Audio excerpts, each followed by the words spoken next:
Welcome, guys, to How the Frack We Got Here, a show that takes the news and events of the week and try to make sense out of it all. I'm your host, the most Will Buchanan, and on this show, we simply are all about the facts. There are plenty of news stations out there that simply want to do anything short but inform you. Here at How the Frack We Got Here, that's all we believe in. We go up to the lefts, we go up to the rights, we go up to the middle of independence, we go after all sides because there's more than one side of a story to everything. And you need to know it all in order to actually actually formulate your own opinion. And that's what we try to do here at How the Frack We Got Here. Thanks for listening, and hold on. It's going to be fun. Hey, everybody. Today's date, May the 8th, 2024, and this is How the Frack We Got Here. I'm your host, the most Will Buchanan, How the Frack We Got Here. We do take the events of the week and try to make sense out of it all. Before we get started, yes, my son, who decided that nap time wasn't going to happen, is with me. But we are a news podcast, guys, which means that we do try to find the most reputable news from the best sources for investigative journalism. We do not do sensational news like Fox News or Newsmax or The Blaze or your extreme left or extreme right. We give you the facts and just the facts and nothing but the facts. At the same time, guys, we do try to watch our language on the show. I know, we do try, Obi. But sometimes words do fly. At the same time, there may be things that might be shown that might be too intense for younger viewers. So viewer discretion is advised aside from that. Welcome. So, I guess there's no way to start this because every time I want to bring up the college protests, they just seem to get worse. And I do mean worse. Putting protesters under arrest. New clashes today between police and demonstrators on college campuses. Here in D.C., police pepper spraying protesters, breaking up an encampment there at George Washington University. At least 33 people arrested. Then in New York City, police were breaking up an encampment at the Fashion Institute of Technology. Roughly 50 people there were arrested. Our Phil Lipoff has been following all the latest developments. Phil, let's go ahead and start with the situation at GW. Protesters had been camped out there for 2 weeks. What made police finally move in? Well, warning after warning after warning. And right off the bat here, we should mention that the protesters at GW and other places still at this hour know what's going to happen eventually. The police are going to move in. And in D.C., they did to clear out that encampment. It had been there, as I mentioned, for more than a week. There was a skirmish, as you see. You mentioned 33 people were arrested. I will say what's interesting about this particular incident is that it happened just hours before Washington Mayor Muriel Bowser and her police chief were scheduled to testify in front of a congressional committee investigating the response to that encampment over the past week or so. I mean, this happened in the early morning hours, and that committee was scheduled to have a hearing today. When Oversight Chair James Comer, a Republican from Kentucky, heard about the police action and clearing of the encampment, he announced that the hearing was canceled. We don't need to have it anymore, and he took credit for the action.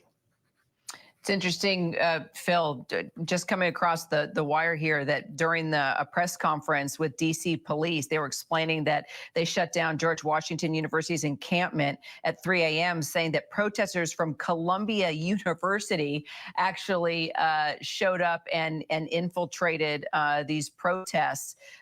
It's interesting to kind of see as things slow down there in New York, there are still those that were involved with these protests kind of moving into other areas. And it's not really surprising because when we talked to some of these protesters at Columbia specifically, they said we're not going to stop until there is a ceasefire. So, they didn't tell us they were going to show up in other places, but it doesn't surprise me for sure. Well, you've gone across country following all the other encampments and protests. What do we know?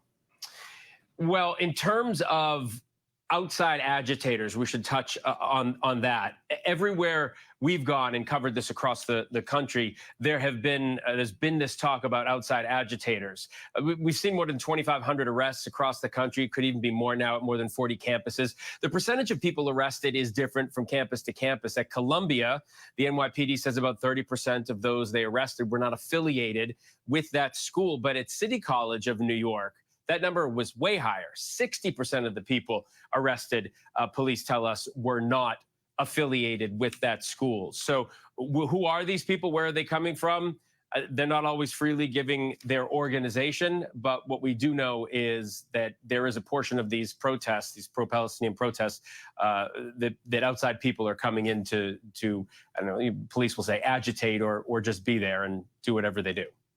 Phil, it's such a bummer. Some of these universities canceling commencement speeches now. I mean, for those that may not have even been involved, they don't. Yeah, a lot of these students are excited to get up on that stage, receive that diploma, and it's what they've worked so hard for. Not just excited, but yeah, they've earned it, right? They've done these 4 years. One of my children, my oldest, is class of 2020.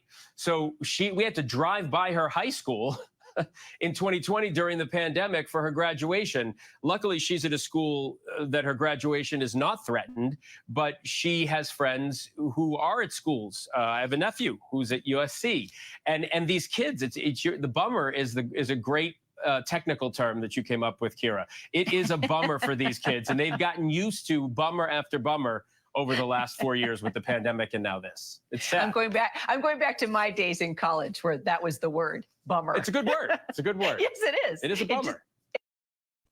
Yeah, I mean, it is a bummer to a certain extent, except for the fact that, well, basically these kids are doing what has been done all throughout history. I mean, with the protests in the Vietnam War, the protests about invading Iraq, the protests about continuing the war in Afghanistan. However, to certain extents, it's to where now, when it comes to Israel and Palestine and Hamas, it's just that these students are speaking, and students and college professors, mind you, are really speaking out in protest and saying that we do not support this unnecessary war. But what do most people do? They send police, law enforcement, if you will, to do what? To quell them, to break up the encampments, to pretty much try to get life under control. At the same time, there's nothing to get under control. This is the reason why protests exist. Protests exist because they make you uncomfortable, but they get your attention. At the same time, it's a little hard not to ignore the fact that these protests are increasing in number. And yes, I know with college and high school, graduations are happening. And again, congratulations to all those that are graduating in the year 2024. Definitely kudos to you. But yes, does it get overshadowed by protests? Absolutely.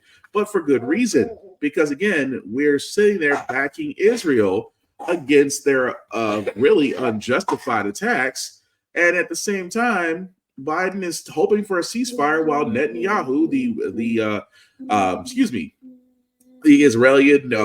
Israel welfare queen that he is, wants to push forward into Rafah. And again, this is the reason why protests happen. At the same time, they should continue to happen until something is done. Because again, if we leave it up, if we simply get mad about a protest instead of actually listening to what others have to say, then history repeats itself. So, with that being said, I did want to move on because in the world of Georgia, whenever it comes to Fani Willis and her DA status, it seems that Trump and his lawyers, which I'm still surprised he's still able to pay them because, well, his flock pays his lawyer bills, and now the RNC pays his lawyer bills.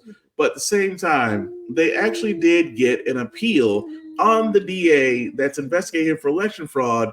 The appeal case has just been reopened. And yeah, I can't make this up. Some breaking news. The Georgia Appeals Court has now agreed to take up the Trump team's appeal of the Fani Willis disqualification ruling. Now, a lower court had already ruled that Willis can remain on that case. So what happens there now? So the Trump team wants to appeal the decision. They would like Fani Willis kicked off the case entirely. The judge has ruled that Fani Willis could stay as long as her former paramour, Nathan Wade, was removed from the case to avoid even the appearance of any kind of a conflict. So he's off the case. Fani Willis is on. The appellate court has agreed to take up the matter. They haven't, agreed to any decision, but they've at least agreed to take it up, which is yet one more delay for a case that still does not have a date to start trial. So, Con, what does this do, these delays do, given we're 6 months away from the election now? I think, Diane, that's a great question. And ultimately what it does is it guarantees that the only case that's going to trial out of these three criminal cases, the documents case, the Fani Willis case, January 6th case, is ultimately the case that's now before the judge and jury in New York State. And Aaron, looking back at the criminal hush money trial now, Stormy Daniels was one of the key witnesses in this case, right? Her and Michael Cohen are arguably the two big names that we're looking to hear from. So now that she has had this testimony, what do you expect to happen next? So we got to stop it right there because it pretty much goes into the current court case that Trump is actually in, which is kind of the smallest of the court cases, which is basically his election fraud and his money of paying a former mattress actress. So not really surprised by that. Going back in simple fact of the matter that a lot of people are going, why are we going back into this? Well, because again, Trump does not want Fani Willis to basically prosecute him. Because if you guys don't remember, just a few months ago, this whole big uproar about her prosecutor she brought on that she had a relationship with. Then others, including Fox News, try to make it seem like Fani Willis was using state funds to fund trips and pay him and things of that nature. And we all remember the infamous testimony that Fani Willis did from the witness stand and dissecting the Trump prosecutors at the time, to the point to where even the judge had to sit there and say, you guys need to go back and figure out your case. It's almost as if they have to turn around and give the Trump prosecutors all the chances in the world to really figure out what is the obvious. Fani Willis is not going away anytime soon. She literally won her case to remain on the trial. And it was a little unfair that, yes, that the prosecutor for her side had to go, because the judge pretty much sat there and said, well, we can't prove the simple fact of the matter that you guys did have an impromptu relationship. But at the same time, one of you have to go, in which her prosecutor did actually leave. So why are we appealing? We're appealing because, again,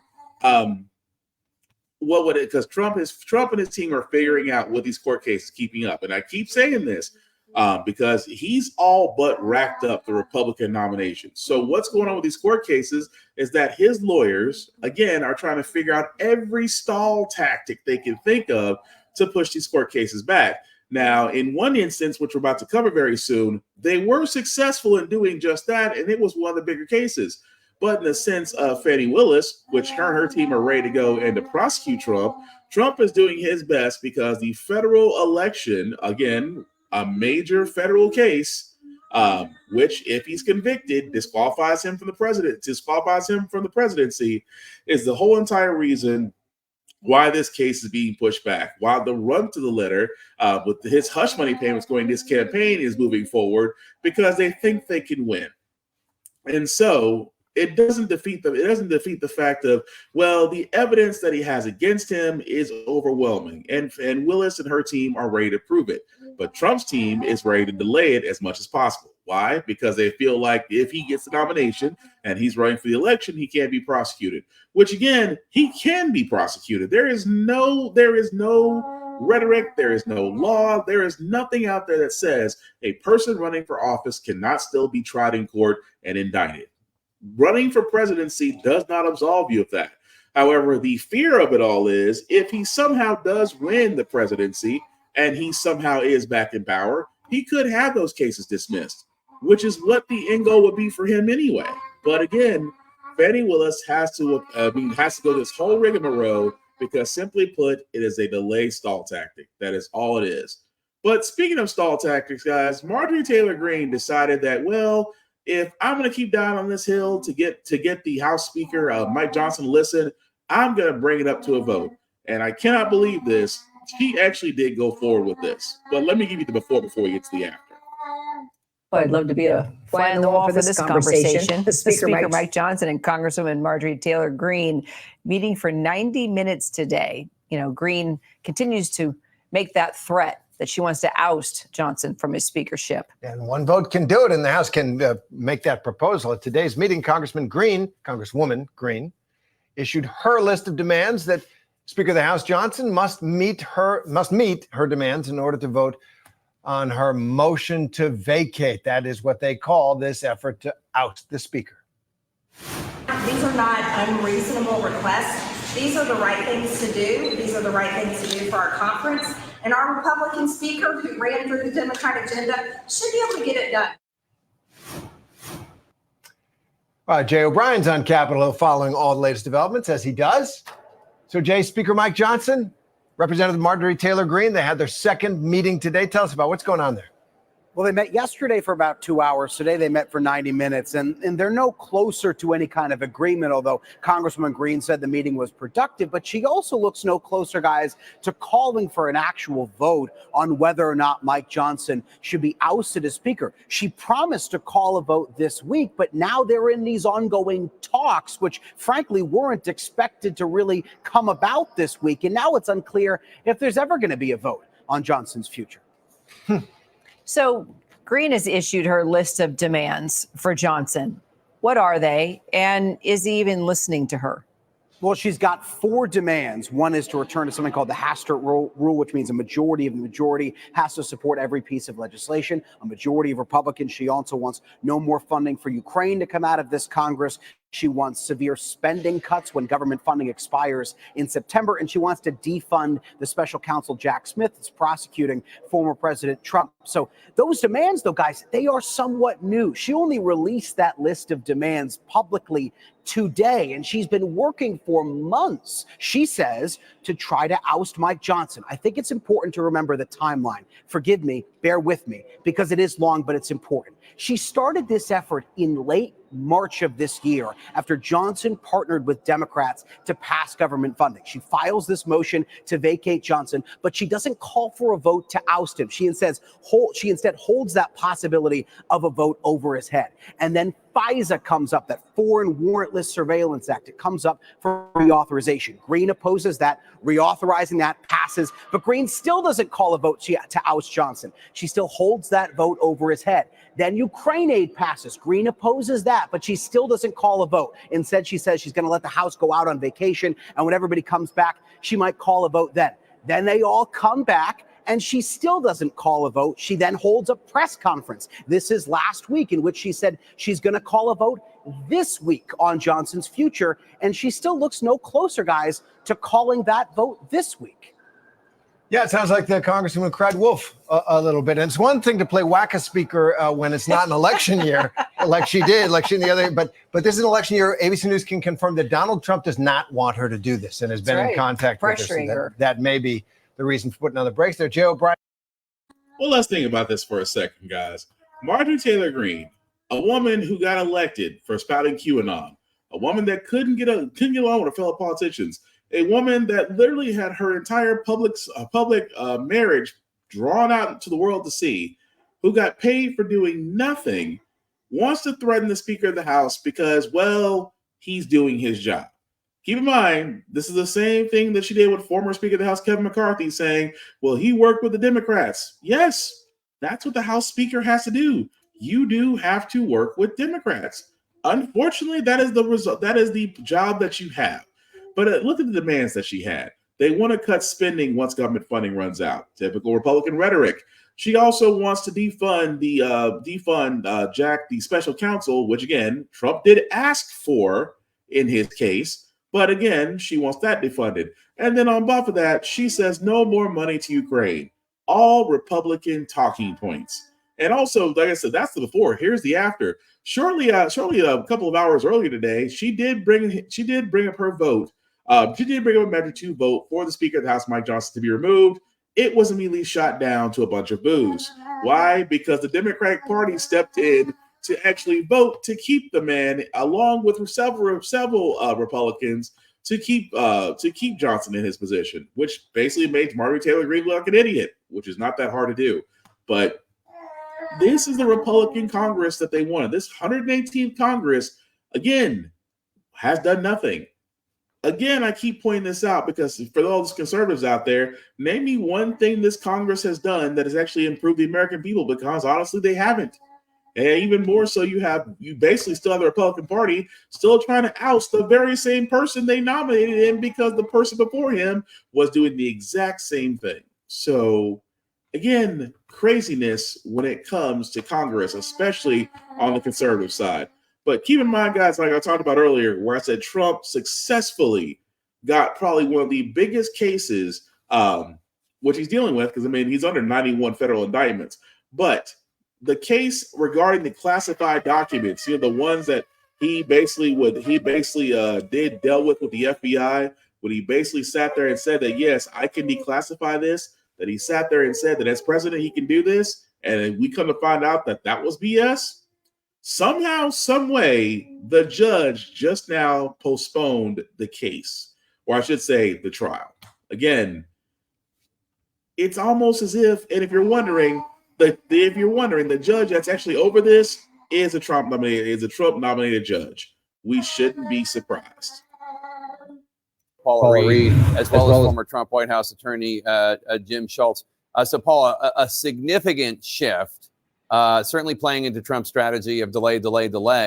But also, we should note, Special Counsel Jack Smith really has voiced some serious concerns, if not animus, toward this judge. Yeah, absolutely. And there may come a time when he tries to get her removed from the case. But at this point, that's premature. What Jack Smith knows tonight, though, is that it's very possible that he may not be able to bring either one of his federal cases against former President Trump before the election. And the election is a significant point on the calendar, because if Trump is reelected, he can have Jack Smith and both of his cases dismissed. Now, here, this case, the classified documents case, postponed indefinitely. But the other prosecution that Smith has brought, the January 6th case, also on ice while the Supreme Court contemplates if Trump has presidential immunity. Now, in the arguments a couple weeks ago, they signaled that they're not likely to toss that case out, but they might toss it back down to the trial court for more litigation, which, again, that's why it would make it impossible to bring before the November election. Obviously, we're here in Manhattan for this criminal case. The other one outstanding is the RICO case down in Georgia. But again, it goes back to the strategy of delay. By trying to have Fani Willis and Nathan Wade removed from the case, they successfully likely pushed that until late in this year. And it's very difficult, again, if Trump is reelected, to put him on trial down there. So this long game that they've been playing to try to delay everything overall has been successful. The one case that is going forward is what was always considered kind of the runt of the litter, the least consequential of the four. But it is still a historic case. The first prosecution. And that's the point. That's the point. That's the part right there that really makes no sense. You're telling me that outside of a federal case, like I talked about, the one with the election, the one regarding his classified documents, both of those, which again could disqualify him if he's indicted, either one of them, have now been pushed back. And I keep asking, people are going to be asking this question: why is it that whenever it comes to Trump, he seems to be getting, lucky? He seems to get his court dates pushed back, appeals in the 11th hour come out. And I have been telling folks, and I'll keep saying this is why I sit there and say voting is important. This is why I sit there and say who you vote is important. Because keep in mind, when Trump did have his presidential run, he installed multiple judges outside of overrunning the Supreme Court. Those very same judges, albeit some of them may actually be doing their job, but some of them may be towing the company line. And the one case that's over those classified documents is being looked at by a Trump-appointed judge. And I'm sorry, that is favoritism being shown, and it is beyond obvious. Because as the reporter said, if Trump were to come back once he's in power, he could dismiss the whole thing as president. And that alone should be a reason that this case should be made priority, regardless if Trump is running or not, because again, he's been indicted. But also, here's the crazy part for all those that don't know, because again, he's still looking for a VP, and America's favorite Uncle Tom, Tim Scott, is basically doing the Charleston shuffle to make sure that he can be a pick me for Trump. Even more so, where again, the question of the election, if the election is done properly and without fraud, would you validate the way if you won or lost? Would you validate it? Would you validate the results? And of course, Tim Scott, again, loves to shuffle and sambo. He said that he won Wisconsin falsely, Senator. So again, to the point, you voted to certify the election results of 2020. It's the exact opposite of what you said and did after 2020. Why would you want to be on a ticket with someone where there's such a fundamental difference? There is clear facts here. President Trump himself said he expects this election to be fair, he expects it to be honest, and he expects to win. That's what the presidential candidate should expect, and I expect the exact same thing. And frankly, the American people agree with him. This is an issue that is not an issue, so I'm not going to make it an issue. Well, Senator, will you commit to accepting the election results of 2024? Bottom line. At the end of the day, the 47th president of the United States will be President Donald Trump. And I'm excited to get back to low inflation, low unemployment. Wait, Senator, yes or no? Yes or no? Will you accept the election results of 2024 no matter who wins? That is my statement. But is it just yes or no? Will you accept the election results of 2024? I look forward to President Trump being the 47th president. Kristen, you could ask him multiple times. Senator, just a yes or no answer. So the American people will make the decision. But I don't hear you committing for President Trump. That's clear. I don't hear you committing to the election results. Here's the challenge. Will you commit to accepting the election results? This is why so many Americans believe that NBC is an extension of the Democrat Party. At the end of the day, I've said what I've said, and I know that the American people, their voices will be heard, and I believe that President Trump will be our next president. It's that simple. But senators, you know, the hallmark of our democracy is that both candidates agree to a peaceful transfer of power. So I'm asking you as a potential VP nominee, will you accept to commit to the election results in this election cycle, no matter who wins? Just simply yes or no. I expect President Trump to win the next election. Listen, I'm not going to answer your hypothetical question when, in fact, I believe the American people are speaking today on the results of the election. And if it continues for the next 6 months, we find ourselves in a great position where we get back to another century of American prosperity. Ladies and gentlemen, let me translate what he said. Oh, I don't want to disrespect Massa. Massa might get me out the field house. Massa might get me in the White House. I just gotta repeat what he says because I can't listen to you, lady. I'm gonna be the VP for the white man for Trump, no matter what. And that's what he sounds like. He sounds like a Sambo slinging idiot. I'm sorry. Yes, I call him a raccoon. He's also a raccoon at this point because it's a simple question. It's a simple question because history does not allow us to forget that for the simple fact of the matter, there was only one group of people, there was only one party out there that was crying about, not having a fair election. Because Trump actually, because here's the funny part. Let's do a little trip down memory lane, shall we? When Trump was president and everything was going to crap, and the next presidential election was coming up, and of course Biden was running, what was Trump doing the entire time? Oh, this election, it's going to be rigged. It's going to be rigged. They don't want me in power no more. They want me out. The Democrats, they're going to do everything they can. Hollywood, they're going to do everything they can. Because you know why? Because I'm winning. I win. I'm a winner. That's exactly what he was doing. Already muddying the waters, saying that the election was going to be unfair and biased against him, where in fact, it was the most secure election in modern history. That there was no voter fraud that was accounted for. And the minor fraud that was actually found, and I say minor because it involved one or two individuals, was on the Republican side of voting.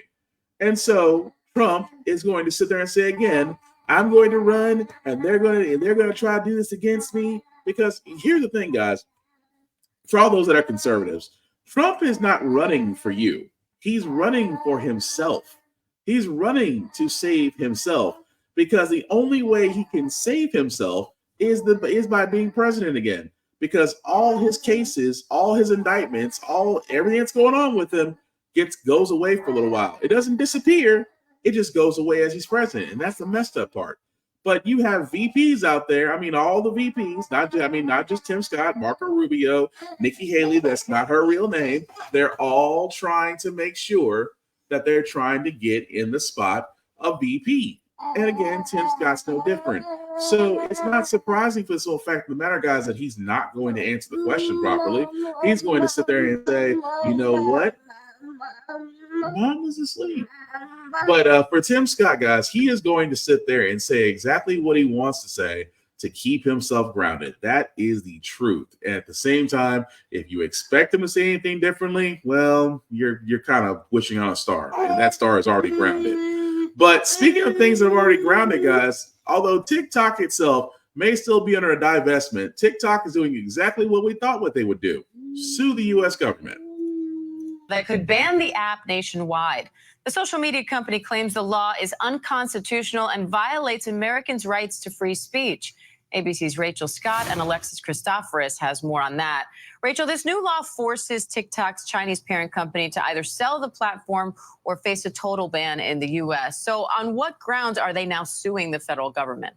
Yeah, look, TikTok and its parent company, ByteDance, are making it clear that they will be taking on the federal government. And they outline in this lawsuit that not only are they not willing to try and find a new parent company for TikTok, that they simply just will not do so. So one of the major arguments that TikTok outlines in this lawsuit is that a possible ban infringes on the rights of 170 million Americans who use the app right here in the United States. TikTok also argues that the Chinese parent company ByteDance cannot get permission from the Chinese government necessarily to sell a certain feature of the app that powers TikTok here in the United States.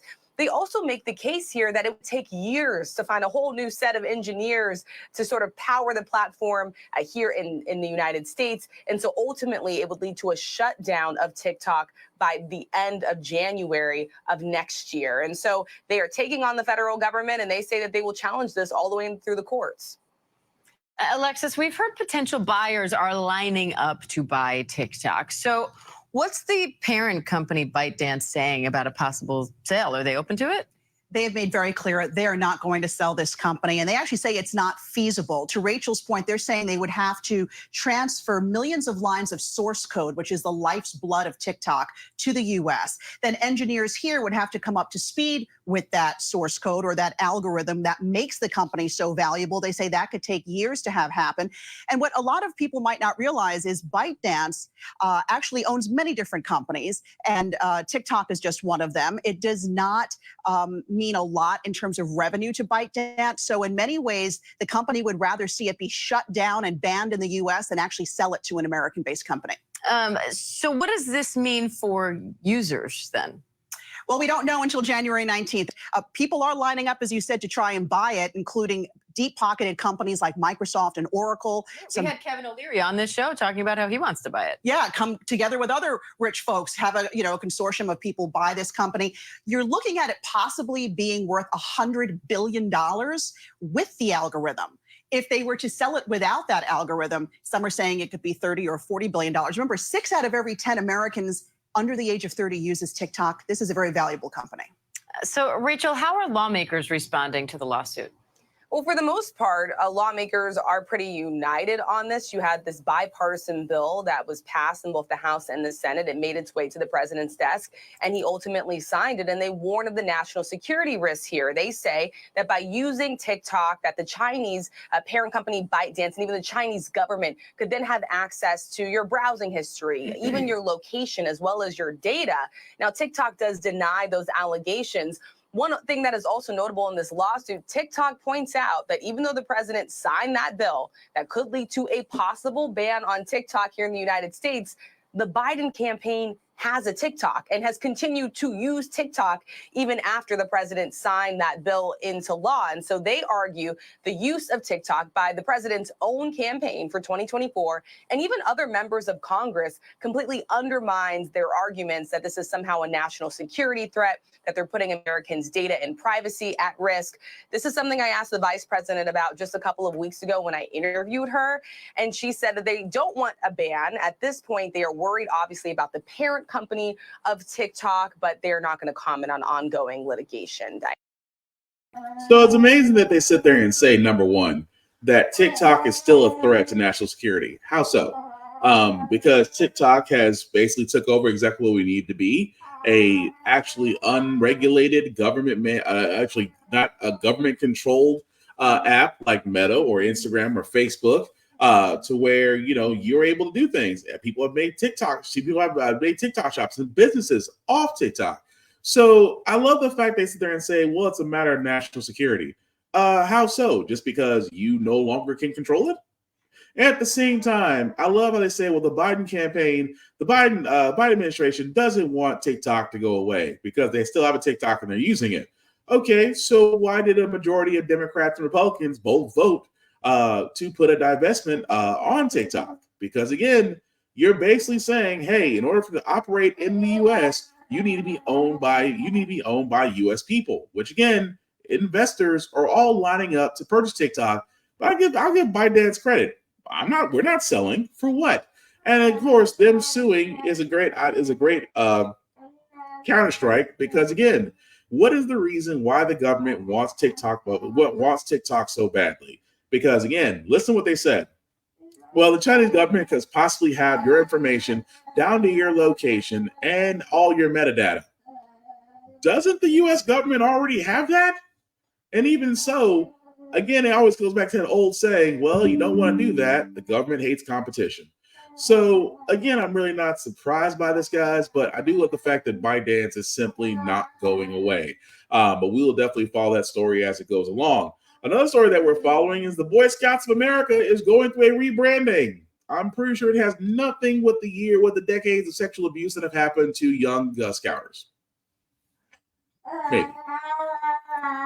Scouts of America trying to rebrand itself, changing its name for the first time in its 114-year history. It's now going to be known as Scouting America. That's starting next February on the organization's 115th anniversary.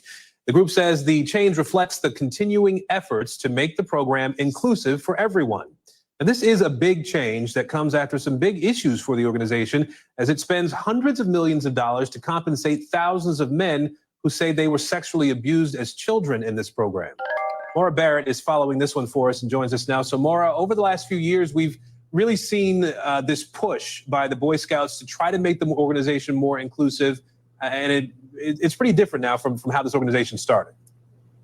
Yeah, absolutely, Aaron. I mean, it's more than 100 years old, and it's an organization that's known to hold firm on to tradition. And so change is naturally difficult, but they've made these changes over the last decade, especially in light of the turmoil that they faced. Back in 2013, they made the decision to start including gay scouts. Then shortly after that, 2 years later, they ended its blanket ban on gay adult leaders as well. Then in 2017, they allowed trans children who identified as boys to enroll in just boys-only programs. But then the same year, they also announced that girls would be welcome into the program. Now, this was different than the Girl Scouts organization, which also caused some confusion and controversy in that sense. But they were trying to be more inclusive when it comes to the Boy Scouts specifically. And then throughout 2018 and 2019, there was more inclusivity actions to include girls going forward again in that Boy Scouts umbrella. And so the president said today, this was announced at their annual conference, the president said that though our name will be new, our mission remains unchanged. We are committed to teaching young people to be prepared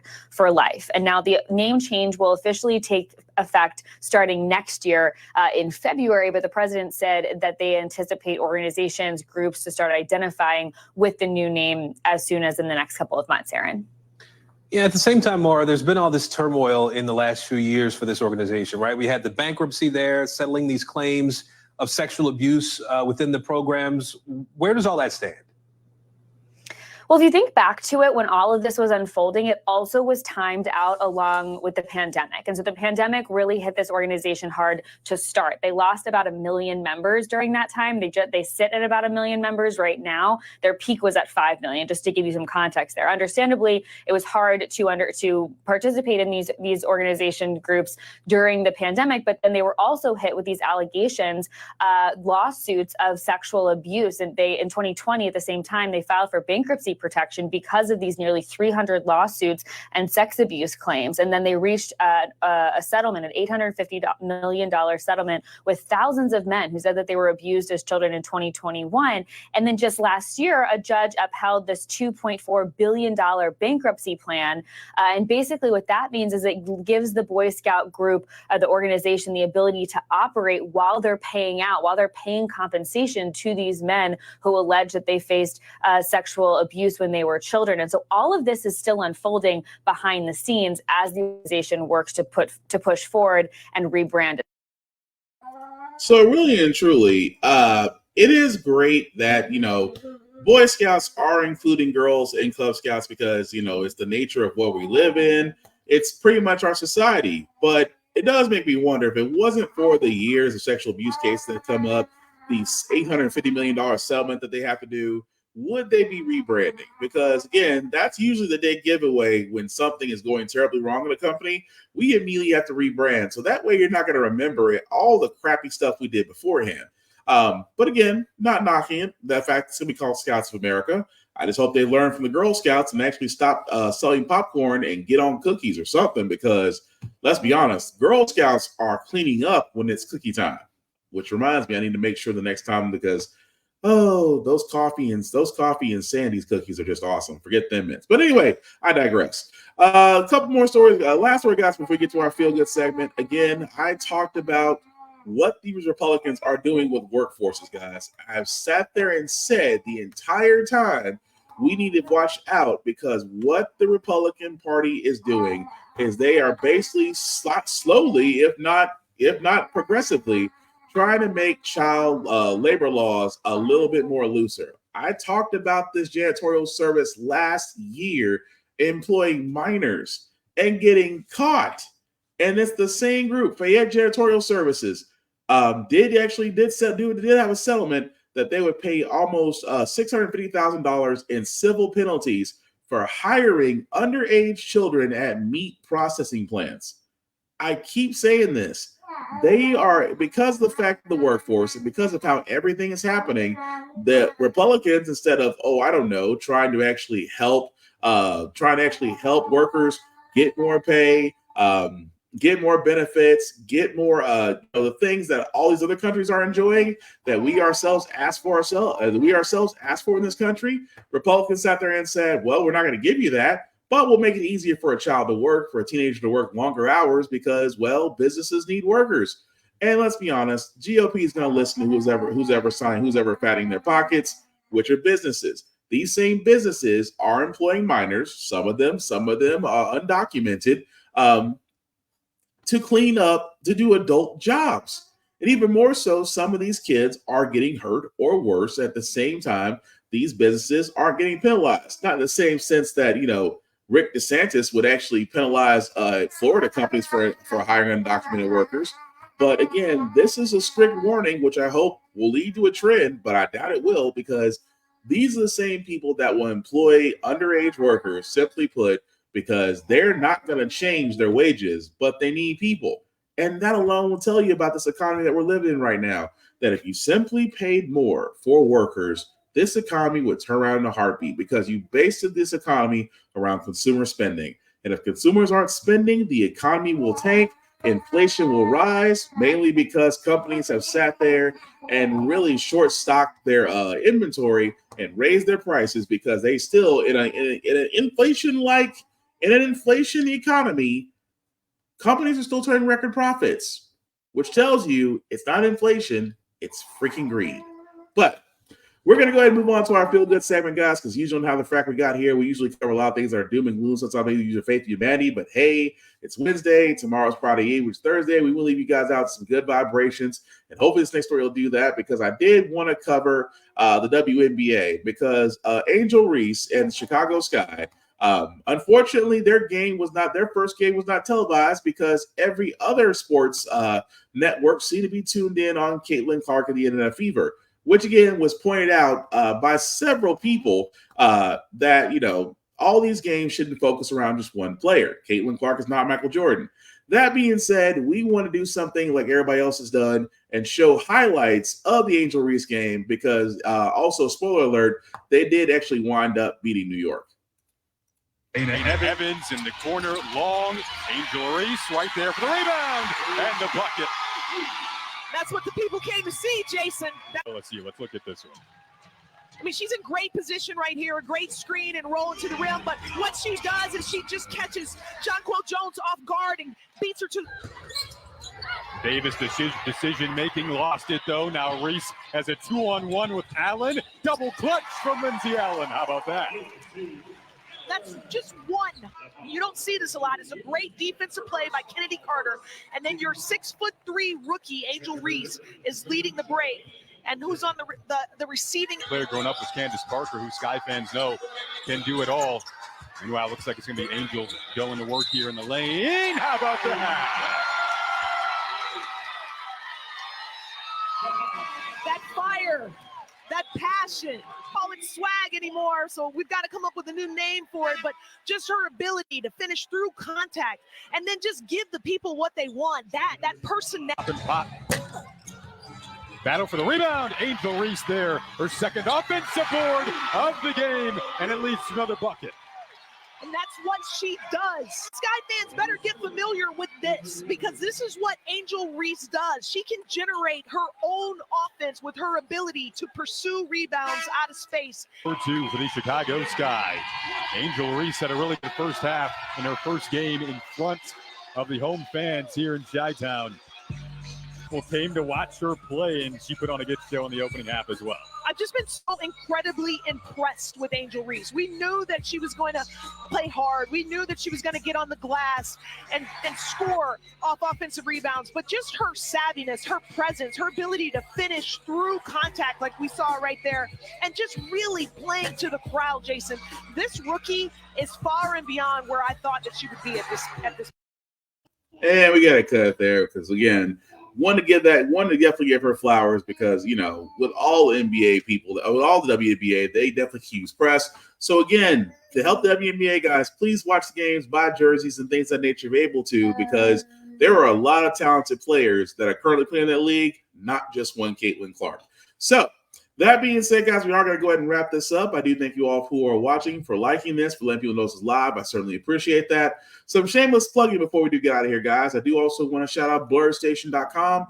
Definitely check out BlurredStation.com, BlurredStation.com, guys. I have sat there and said, this is the vehicle to where we can actually take our content, own our content, and be able to display it for the world to see. BlurredStation is it for comics, for movies, for television shows, for things of that nature. You can definitely do it there. And you can join. Yeah, you can, Obi. And you can also join there, guys, for $10.99 a month. Simply select the Blur Station Affinity membership. Any Affinity member there would certainly appreciate it. And $10.99 a month. You cannot beat that with a stick. And of course, if you also want to have your content shown on Blur Station, you do need to join first. But once you join, you'll be able to get in contact with our Blur Station people and hopefully have your content put there. At the same time, you still get to own your content. Let's just have to work out a little bit of a distribution fee, which actually is not a bad deal. And after 10 months of paying after 36 months of paying $10.99 a month, you do have the ability yourselves to own a piece of BlurStation.com. Also, guys, check me out, Black_Spartan615 on everywhere. I usually do reviews on everything, along with my shows, How the Frack We Got Here every Wednesday. And, of course, my video game podcast, Get Bit, every Friday. The link at the bottom, guys, I'll make that just a little bit bigger for you guys to see. If you copy and paste that link into your browser, we'll take you to my link tree that has the YouTube and Facebook groups for all of my podcasts. Like, share, subscribe, let people know, get the notifications. We simply put cannot do this without you. And second, guys, I keep saying this all the time because it has to be said. Guys, the election is coming up. Please get informed. Don't just do the national, do the local. Get to know the people that are going to be running your city, that's going to be running your state. Trust me, as a person in Tennessee, a lot of people are learning that lesson right now. So definitely get out there, vote with your heart. At the same time, if you feel yourself that you can run, there's plenty of sites out there that can show you exactly how you can run in your city and state. That being said, guys, the last thing I'll say about How the Frack We Got Here, it's all about staying informed. We are not trying to reinvent the wheel. We are simply giving you all the information, allow you to make up your own mind, but we do provide a logical perspective that goes along with it as well. We do a lot of things better when we're progressive. We move forward trying to right our wrongs, like simply put, like electing our first Black woman to the Federal Board of Governors, electing our first Black woman to the Supreme Court, electing our first Black woman as National Cybersecurity Director. All great things. Basically, guys, when we don't learn from history, we are doomed to repeat it. That's what we keep asking ourselves. Why does everything go up by our paycheck? Why are we electing different politicians but still the same old game in Congress? And most importantly, how the frack we got here. Thank you all for watching. From me and Obi, please take care of yourselves and each other, and we'll all get through this. Peace.